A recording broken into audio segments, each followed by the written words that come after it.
সকাল সকাল মা চলে গেছে কোলানে শাক তুলতে। নমস্কার বন্ধুরা, শুভ সকাল। কেমন আছো তোমরা সবাই? আমরা তো ভালো আছি। তোমাদের সুস্থতা কামনা করে আজকের ব্লগটা শুরু করছি। এখন বাজে সকাল 6টা।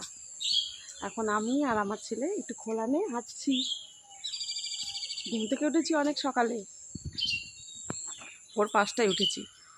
5টায় উঠে ওর টিফিন বানালাম, আর 6টায় উঠি আর ভাত করলাম, ভাত খাওয়ালাম। কি ভাত খেলা বলো? 6টা 5 বেজে গেছে।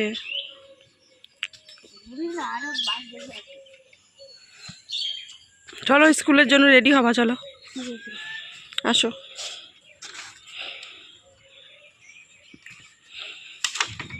বন্ধুরা এখন যাই বাড়ির ভিতরে, ওকে স্কুলের জন্য রেডি করাবো। তো চলো তোমরা দেখতে থাকো।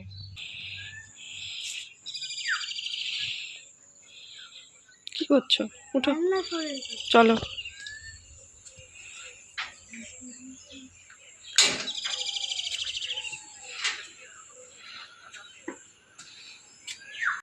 আমি এখন যাচ্ছি স্কুলে। আজকে আবার জিকে পরীক্ষা আছে।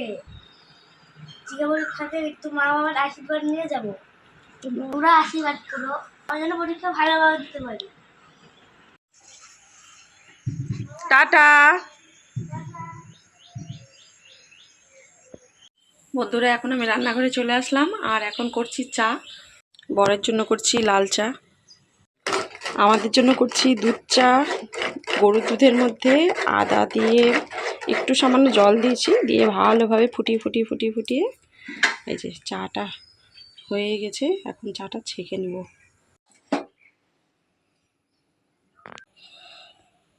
তো সকালের 3 কাপ চা রেডি। তো চলো এখন আমরা চা খাবো।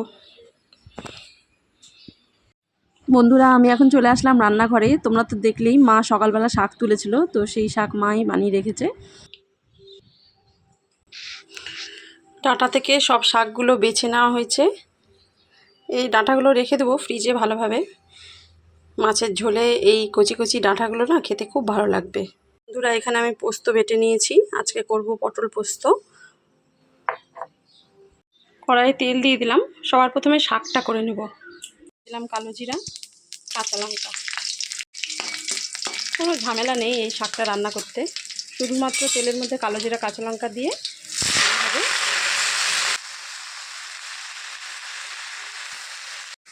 এর মধ্যে দিয়ে দিলাম সামান্য লবণ, দিয়ে দিলাম একটু হলুদ, একটু নাড়াচাড়া করে দিতে হবে। নাড়াচাড়া করে দিলাম, আর এই ঢাকনাটা দিয়ে ঢাকা দিয়ে দিলাম। তো চলো এখন পটল পোস্ত করব। তো তার জন্য আগে পটলটা বানিয়ে নিই।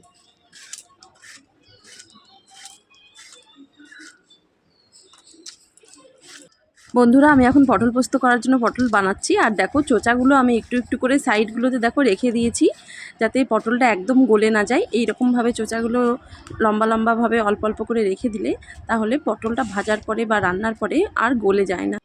পটলগুলো সব বানানো হয়ে গেছে। এখন দুই সাইডটা একটু একটু করে কেটে দিয়ে ছিঁড়ে নিচ্ছি, তাহলে পটলের মধ্যে লবণ মশলা সবই ভালোভাবে ঢুকবে। তো দেখালাম পটলের চোচাটা ছাড়ানো। তো আমার এই বটির চাইতে এইভাবে পটলের চোচা ছাড়াতেই বেশি ভালো লাগে, কাজটা বেশি তাড়াতাড়ি হয়। আর ছোট বাচ্চা নিয়ে কাজ করা, ভাবি যে যত তাড়াতাড়ি কাজ করব তত বেশি ভালো। আর এদিকে দেখো আমার শাকটাও রান্না করা হয়ে গেল।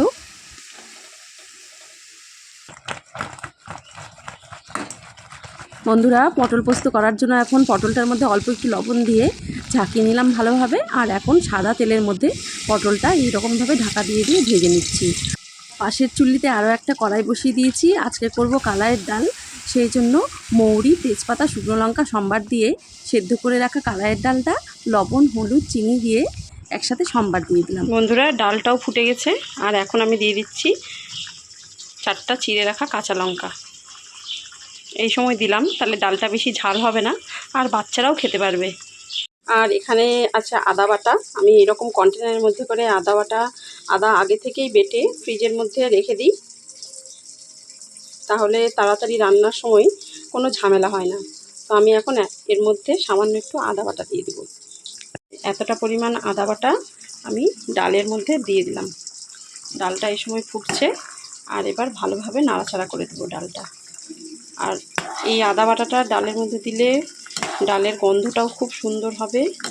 কালাইয়ের ডালে একটু আদা বাটা না দিলে ভালো লাগে না। তো বন্ধুরা দেখো, কালাইয়ের ডাল হয়ে গেছে।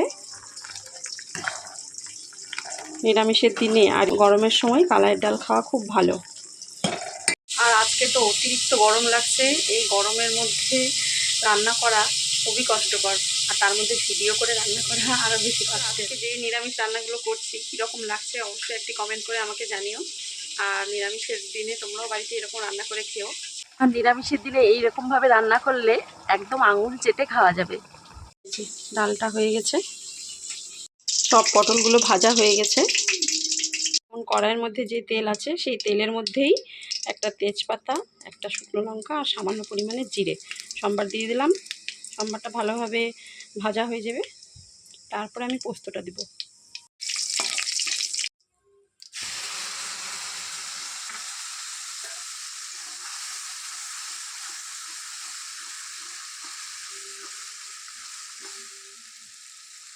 ভাজার সময় হালকা লবণ দিয়েছিলাম, সেই জন্য সামান্য একটু লবণ দিলাম।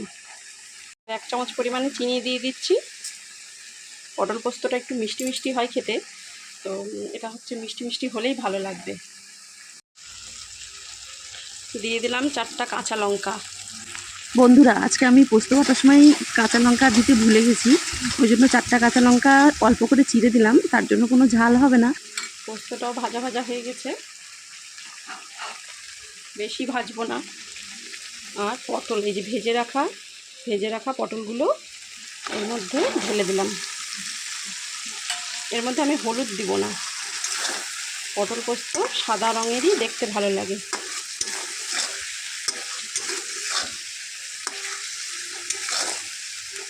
জল দিয়ে দিলাম।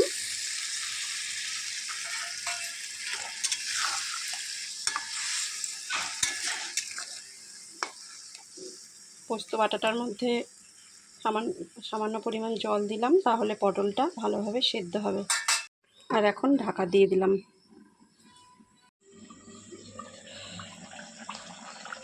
বন্ধুরা, পটল পোস্তটা হয়ে গেছে, আর যেহেতু ঝাল হয় না সেই জন্য বাচ্চারাও খুব আরাম করে খেতে পারবে এটা। আমার যেহেতু দুটো ছোট ছোট বাচ্চা আছে, সেই জন্য তাদের কথা চিন্তা করে আমি সবসময় রান্নাতে কম ঝাল দিয়ে রান্না করি, যাতে ওরাও খেতে পারে। তো পটল পোস্তটাও হয়ে গেল। আমাদের বাড়িতে তো নিরামিষের দিনে এরকম পদ হলে সবাই খুব খুশি। তো চলো বন্ধুরা, তোমাদেরকে আরও একটা রান্না দেখাই। আমি এখন করব আলু করলার চচ্চড়ি। তার জন্য আমি আলু আর করলা ঝিরিঝিরি করে বানিয়ে নিয়েছি, আর কড়াইয়ের মধ্যে 5 ফোড়ন, তেজপাতা, শুকনো লঙ্কা সম্বার দিয়ে 4টা বড়ি ভেজে নিয়েছি। আর তার মধ্যেই আমি আলু আর করলাটা দিয়ে দিলাম, দিয়ে ভাজা ভাজা করে নেব। তো আমি সেটা ভাজা বসিয়ে দিয়েই এখন আমি মশলা করতে বসলাম। আমি বাটছি সর্ষা আর কাঁচা লঙ্কা। সর্ষার মধ্যে তো কাঁচা লঙ্কা দিতেই হয়, না হলে সর্ষা বাটাটা তিতো হয়ে যাবে। একজন বন্ধু বলছিল যে সর্ষা বাটা তেতো কেন হয়ে যায়। তো সর্ষার মধ্যে যদি কাঁচা লঙ্কা দিয়ে বাটা হয় তাহলে সর্ষা বাটা কখনোই তেতো হবে না। আর অনেকে সর্ষার গুঁড়ো ব্যবহার করে, যেগুলো দোকানে কিনতে পাওয়া যায়। তো সেটাও যখন রান্না করা হবে তার মধ্যে কাঁচা লঙ্কা বাটা যদি ঘরে থাকে, না হলে কাঁচা লঙ্কা চেরা দিতেই হবে, না হলে সেই সর্ষা তেতো হয়ে যাবে। বন্ধুরা, রান্নাঘরের এরকম খুঁটিনাটি টিপস পেতে অবশ্যই আমার চ্যানেলটা সাবস্ক্রাইব করে কিন্তু আমার পাশে থেকো। পাশে থাকা বেল আইকনটাও কিন্তু অন করে দিও, তাহলে আমার ভিডিওর নোটিফিকেশানগুলো সবার আগে কিন্তু তোমার মোবাইলেই যাবে। তো এখানে দেখো, আলু কল্লাটাও বেশ কিছুটা ভাজা ভাজা হয়ে গেছে, আর এর মধ্যে আমি লবণ হলুদ দিয়ে দিয়েছিলাম। আর এখন দেখো, সর্ষা বাটাটা আমি এইরকম স্টিলের ছাঁকনিতে করে ছেঁকে নিচ্ছি, যাতে সর্ষার মধ্যে যে খোসাটা আছে সেটা রান্নাতে না যায়। কারণ যাদের গ্যাস অম্বল, অ্যাসিড হজমের সমস্যা আছে, তাদের এটা খেলে অসুবিধা হতে পারে। আর এর মধ্যে আমি একটু চিনিও দিয়ে দিয়েছিলাম। আর এখানে দেখো, শুকনা শুকনা হয়ে গেছে চচ্চড়িটা। তো আমার আলু কল্লার চচ্চড়ি রান্না কমপ্লিট। তোমরাও বন্ধুরা এইভাবে করে দেখো। বন্ধুরা, এখন বাজে সন্ধ্যা 6:30, আর আকাশটা দেখো।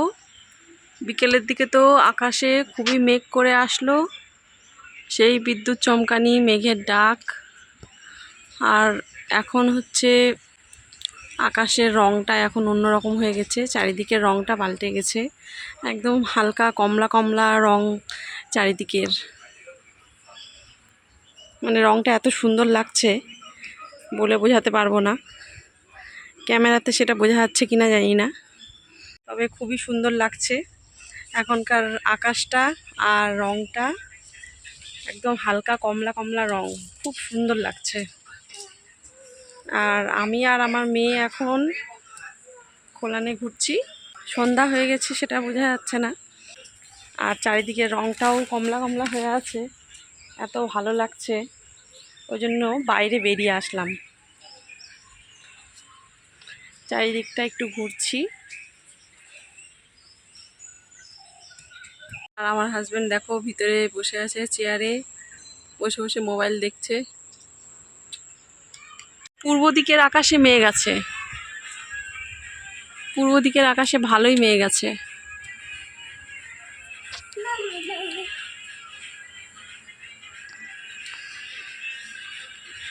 সুন্দর মনোরম ওয়েদার। তবে সকাল থেকে খুব গরম লাগছিল, আর এখন গরমটা অনেক কম লাগছে, একটা হালকা হালকা হাওয়া আছে, তো বেশ ভালোই লাগছে। তো বন্ধুরা, আজকের ব্লগটা কেমন লাগলো অবশ্যই একটা কমেন্ট করে জানিও, আর যদি ভালো লাগে একটা লাইক করো, আর যদি ইচ্ছে হয় আমার চ্যানেলটা সাবস্ক্রাইব করে আমার পাশে থেকো।